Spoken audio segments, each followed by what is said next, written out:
श्री गणेशाय नमः। श्री जानकी वल्लभो विजिते श्री रामचरितमानस चतुर्थोपान किष्किंधाकांड।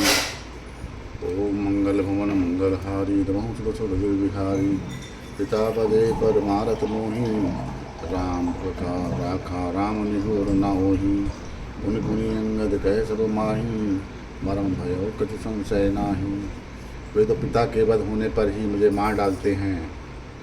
श्री राम जी ने ही मेरी रक्षा की, इस सुग्रीव का कोई एहसान नहीं है। अंगद बार बार सबसे कह रहे हैं कि अब मरण हुआ, इसमें कुछ भी संदेह नहीं है। अगर हमने सीता की खोज नहीं की तो अब मेरा मरण ही है। अंगद वचन सुनत कपि वीरा बोल न सकहीं नयन बह वीरा। क्षण एक सोच मगन हुई रहे पुनियस वचन कहत सब भय। वानर वीर अंगद के वचन सुनते हैं किंतु कुछ बोल नहीं सकते। उनके नेत्रों से जल बह रहा है। एक क्षण के लिए सब सोच में मग्न हो रहे हैं।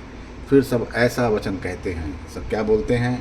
हम सीता के सुध लीने बिना, हम सीता के सुध लीने बिना नहीं जई हैं जुबराज प्रवीणा। अस कहीं लवन सिंधु तट जाई बैठे कभी सब दर्ब डसाई। हे सुयोग युवराज, हे अंगद, हम लोग सीता जी की खोज किए बिना नहीं लौटेंगे।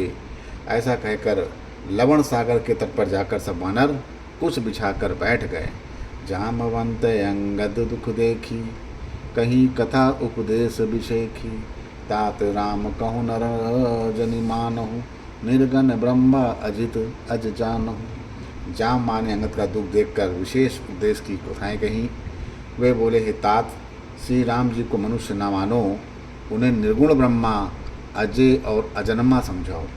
हम सब सेवक अत बड़े बागी संतत सगुण ब्रह्म अनुरागी।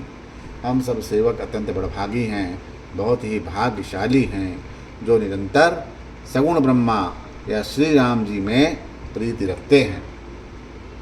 मंगल भवन मंगलहारी तबहु सुत सुरत यजिर बिहारी। निज इच्छा प्रभु अवतरई सुरमहि बोध लागी। सगुन उपासक संग तहां रही मोक्ष सब त्यागी। देवता, पृथ्वी, गौ और ब्राह्मणों के लिए प्रभु अपनी इच्छा से, किसी कर्म बंधन से नहीं बल्कि अपनी इच्छा से अवतार लेते हैं। वहाँ सगुण उपासक भक्तगण सालोक, सामीप्य, सारूप्य, सृष्टि और सायुज्य ये सब प्रकार के मोक्ष को त्याग कर उनकी सेवा में साथ रहते हैं। ऐहि विधि कथा कहीं बहु भांति गिर कंदरौ सुनी संपाति। बाहिर होई देख बहु कीसा मोहि आहार दीन जगदीसा। इस प्रकार जाम्बवान बहुत प्रकार से कथाएं कह रहे हैं। इनकी बातें पर्वत की कंदरा में संपाति ने सुनी। बाहर निकलकर उसने बहुत से वानर देखे। तब वह बोला कि जगदीश्वर ने मुझको घर में बैठे बहुत सारा भोजन भेज दिया है। आज सबहीं का भक्षण करऊँ दिन बहु चले आहार बिनु मरऊँ। कबहु न मिल भरी उदर आहारा आज दीन विधि एक ही बारा। आज इन सबको खाऊंगा। बहुत दिन बीत गए, भोजन के बिना मर रहा था। पेट भर भोजन कभी नहीं मिलता। आज विधाता ने एक ही बार में बहुत सारा भोजन भेज दिया है। डर पे गीत वचन सुनि काना अब भा मरन सत्य हम जाना। कपि सब उठे गीत कहाँ देखी जामवंत मन सोच विषेखी। गिद्ध के वचन कानों में सुनते ही सब डर गए और सब सचमुच ही मरना हो गया ऐसा वे सोचने लगे कि यह हमने जान लिया है कि अब हमको मरना ही है। फिर उस गीध को या संपाति को देखकर सब वानर उठे और जामवन के मन में विशेष सोच हुआ। कहे अंगद विचार मन माही धन्य जटायु सम को नाही। राम काज कारण तनु त्यागी हरिपुर गयों परम बड़ भागी। अंगद ने मन में विचार करके कहा कि आहा, जटायु के समान कोई धन्य नहीं है। श्री राम के कार्य के लिए शरीर छोड़कर वह परम बड़भागी भगवान के परम धाम को चला गया है। सुन खग हरस शोक जुत बानी, आवा निकट कपहि भन मानी। तियहि अभय करि पूछ सिजाई, कथा सकल तिहि ताहि सुनाई। हर्ष और शोक से युक्त वाणी समाचार सुनकर संपाति वानरों के पास आया। वानर डर गए। उनको अभय करके अभय वचन देकर उसने पास जाकर जटायु का वृत्तांत पूछा। तब उन्होंने सारी कथा उसे सुनाई। सुन संपाति बंधु कह करनी, रघुपति महिमा बहु विधि बरनी। भाई जटायु की करनी सुनकर संपाति ने बहुत प्रकार से श्री रघुनाथ जी की महिमा का वर्णन किया। मोहि लय जाहु सिंधु तट, देहूँ तिलांजलि ताहि। वचन सहाय कर अभिमय, पैयऊँ खोजऊँ जाई। उसने कहा, मुझे समुद्र के किनारे ले चलो, मैं जटायु को तिलांजलि दे दूँ। इस सेवा के बदले मैं तुम्हारी वचन से सहायता करूँगा, अर्थात सीता जी कहाँ हैं वह बतला दूँगा। जिसे तुम खोज रहे हो उसे पा जाओगे। अनुज क्रिया करि सागर तीरा, कही निज कथा सुनहु कपबीरा। हम दौ बंधु प्रथम तरुणाई, गगन गए रवि निकटे उड़ाई। समुद्र के तीर पर छोटे भाई जटायु की श्राद्ध क्रिया करके संपाति कथा कहने लगा कि हे वीर वानरों सुनो, हम दोनों भाई उड़ती जवानी में एक बार आकाश में उड़कर सूर्य के निकट चले गए। तेज न सही सक सो फिर आवा, मैं अभिमानी रवि नीरावा। जरे पंख यति तज अपारा, परम भूमि करि घोर चिकारा। जटायु तेज नहीं सह सका, इससे वो लौट आया, किंतु मैं अभिमानी था इसीलिए सूर्य के पास चला गया। अत्यंत अपार तेज से मेरे पंख जल गए। मैं बड़े जोर से चीख मारकर जमीन पर गिर पड़ा। मुनि मुनि एक नाम चंद्रमा ओही, मुनि एक नाम चंद्रमा ओही। लागी दया देखि कर मोही, बहु प्रकार तेहि ज्ञान सुनावा। देह जनित अभिमान छड़ावा। वहाँ चंद्रमा नाम के एक मुनि थे। मुझे देखकर उन्हें बड़ी दया लगी। उन्होंने बहुत प्रकार से मुझे ज्ञान सुनाया और मेरे देह जनित देह संबंधी अभिमान को छुड़ा दिया। त्रेता ब्रह्मा मनुज तनु धरहि, त्रेता ब्रह्मा मनुज तनु धरहि। तासु नारि निश्चर पति हरियं, तासु खोज पैठै प्रभु दूता। तिनहि मिलय ते होब पुनीता। उन्होंने कहा, त्रेता युग में साक्षात परम ब्रह्मा मनुष्य शरीर धारण करेंगे। उनकी स्त्री को राक्षस का राजा हर ले जाएगा। उसकी खोज में प्रभु दूत भेजेंगे। उनसे मिलने पर तू पवित्र हो जाएगा। जिमहि पंख करसि जनि चिंता, तिनहि दिखाई देहा देहु सुतै सीता। मुनि कहीं गिरा सत्य भैयाजू, सुनि मम वचन करहूँ प्रभु काजू। और तेरे पंख उगाएंगे, चिंता न कर, उन्हें तू सीता जी को दिखा देना। मुनि की वह वाणी आज सत्य हुई। अब मेरे वचन सुनकर तुम प्रभु का कार्य करो। गिर चित्रकूट ऊपर बस लंका, तय रह रावण सहज असंका। तह अशोक उपवन जय रहाई, सीता बैठ सोच रत आई। चित्रकूट त्रिकूट पर्वत पर लंका बसी हुई है। वहाँ स्वभाव ही से निडर रावण रहता है। स्वभाव से ही निडर रावण रहता है। वहाँ अशोक नाम का बगीचा है जहाँ सीता जी रहती हैं। इस समय भी वे सोच में मग्न बैठी हैं। मैं दही हूँ तुम नाही, गी दही दृष्टि अपार। बूढ़ भयो नाता करते हूँ, कछुक सहाय तुम्हार। मैं उन्हें देख रहा हूँ, तुम नहीं देख सकते, क्योंकि गिद्ध की दृष्टि अपार होती है, बहुत दूर तक जाती है। क्या करूं, मैं तो बूढ़ा हो गया हूँ, नहीं तो तुम्हारी कुछ सहायता अवश्य करता। जो ना गई सत जो जन सागर, करहीं सो राम काज मति आगर। मोहि बिलो किधरहूँ मन दीरा, राम कृपा कस भयऊँ शरीरा। जो 100 योजन या 400 कोस समुद्र लांघ सकेगा, जो 400 को समुद्र लांघ सकेगा और बुद्धि निधान होगा, वही श्री राम जी का कार्य कर सकेगा। निराश होकर घबराओ मत, मुझे देखकर मन में धीरज रखो।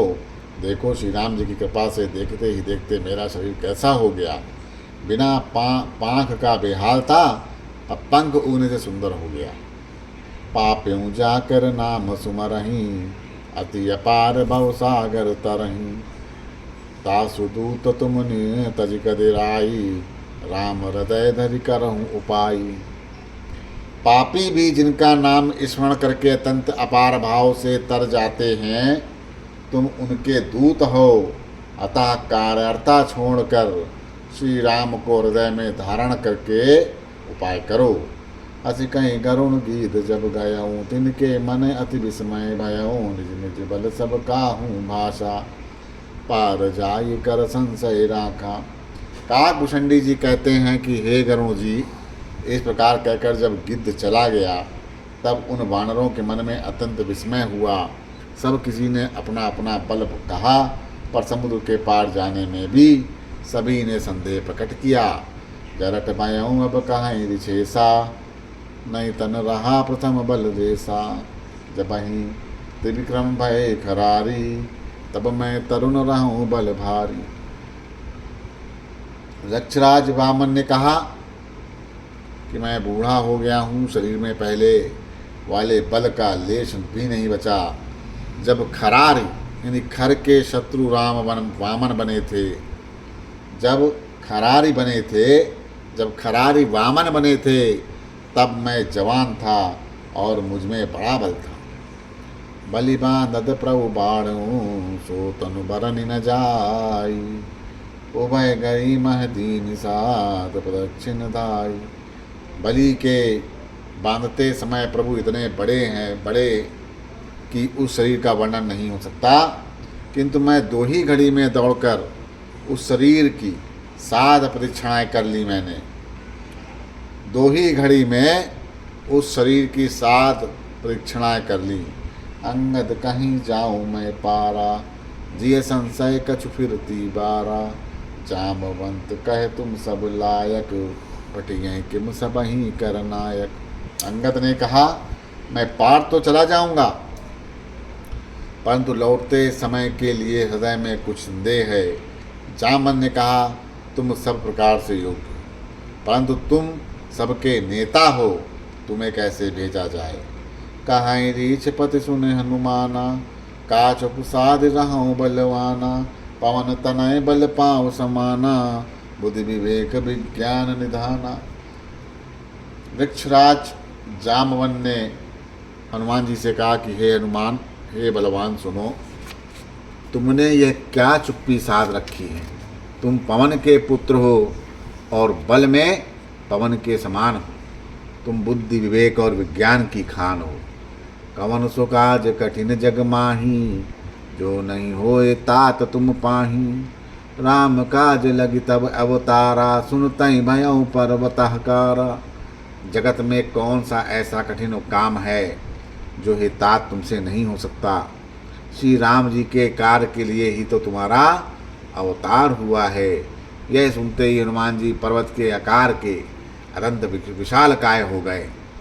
कनक बरन तन तेज बिराजा, मानव पर गिरहि कर राजा। सिंहनाद कर बारहि बारा, लीलई नागऊ जल निदिखारा। उनका सोने का सा रंग है, शरीर शोभित है, मानो दूसरा पर्वत का राजा सुमेरु। हनुमान जी ने बार बार सिंहनाद करके कहा, मैं इस खारे समुद्र को खेल में लांघ सकता हूँ। सहित साए रावण हिमारी, आनऊ यह चित्रकूट उपारी। जामवंत मैं पूछऊँ तो ही, उचित सिखावनु दीजहु मोही। और सहायकों सहित रावण को मारकर त्रिकूट पर्वत को उखाड़कर यहाँ ला सकता हूँ। हे जाम्बवान, मैं तुमसे पूछता हूँ, तुम मुझे उचित सीख दे देना कि मुझे क्या करना चाहिए। एतना करहूँ तात तुम जाई, सीतहि देख कहूँ सुध लाई। तब निज भुज बल राजीव नैना, कौतुक लाग संग कपिसैना। जामवंत ने कहा कि हे तात, तुम जाकर इतना ही करो कि सीता जी को देखकर लौट आओ, उनकी खबर कह दो। फिर कमल नयन राम जी अपने बाहुबल से ही राक्षसों का संहार करके सीता जी को ले आएंगे। केवल खेल के लिए ही वे वानरों की सेना साथ लेकर चलेंगे। कपिसेन संग संगारि निश्चर रामु सीतैया नहीं। तरलोक पावन सुजसु सुन मुनि नारदादि बखानी। जो सुनत गावत कहत समुझत परम पद नर पावई। रघुवीर पद पाथोज मधुकर दास तुलसी गावई। वानरों की सेना साथ लेकर राक्षसों का संहार करके श्री राम सीता जी को ले जाएंगे। तब देवता और नारद आदि मुनि भगवान के तीनों लोकों को पवित्र करने वाले सुंदर यश का बखान करेंगे, जिसे सुनने, गाने और कहने और समझने से मनुष्य परम पद को पाते हैं, जिसे श्री रघुवर के चरण कमल का मधुकर या भ्रमर तुलसीदास गाता है। भव भेषज रघुनाथ जसु सुनहि जे नर अरु नारी। तिन कर सकल मनोरथ सिद्ध करहीं त्रिशिरारी। श्री रघुवीर का यश भव यानी जन्म मरण रूपी रोग की अचूक दवा है। जो पुरुष और स्त्री इसे सुनेंगे, त्रिशिरा के शत्रु श्री राम जी उनके सब मनोरथों की सिद्धि करेंगे। नीलोत्पल तन श्याम काम कोटि शोभाय अधिक। सुनयता सुगुण ग्राम जासु नाम यग खग बधिक।